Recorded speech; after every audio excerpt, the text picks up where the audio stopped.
भोंदू अशोक खरातचं प्रकरण हे मार्चमध्ये ज्या वेळेला समोर आलं त्याच वेळेला आम्ही सांगितलं होतं की भोंदू अशोक खरातचं प्रकरण हे साधं सुद्धा नाही आहे. सध्याच्या महाराष्ट्राच्या मंत्रिमंडळातील, देवाभाऊंच्या मंत्रिमंडळातील, एकनाथ शिंदेच्या गटातील अनेक मंत्री ह्या अशोक खरातचे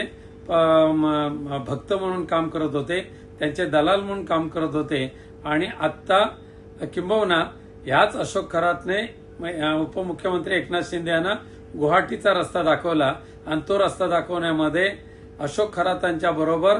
दीपकभाई केसरकर आणि इतर सर्व मंडळी ही अग्रेसर होती. आता रुपालीताई चाकणकरांच्या स्टेटमेंटमुळे हे आता सिद्ध झालेलं आहे की त्या सगळ्यांच्याच कपट कारस्थानातून गुवाहाटीचा मार्ग ज्या ज्या गद्दाराने अवलंबला त्या गद्दारांचा फटका महाराष्ट्राला तर बसलाच, परंतु त्याचबरोबर त्या अशोक खरातच्या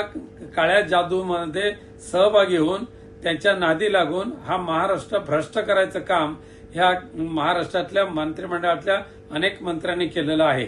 मी मुख्यमंत्री माननीय देवेंद्र फडणवीस साहेबांना विनंती करेन की आपण अशोक खरातांची संपूर्ण चौकशी एसआयटीच्या माध्यमातून करीत आहातच, परंतु एसआयटीची व्याप्ती अजून वाढवण्याची आवश्यकता आहे. रुपालीताईंच्या स्टेटमेंटमुळे जे आमदारांचं, ज्या मंत्र्यांचं नाव पुढे आलेली आहेत, किंबहुना दीपकभाई केसरकरने सुद्धा 39 आमदारांची नावं सांगितलेली आहेत, त्या सगळ्या आमदारांसहित जे मंत्री या काळ्या जादूमध्ये सहभागी झाले होते त्यांच्यावर तुम्ही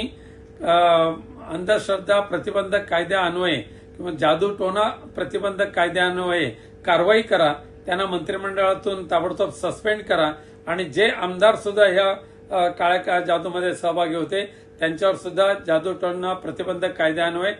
पोलीस कारवाई करा आणि त्यांची हकालपट्टी करा, हीच एक विनंती आहे.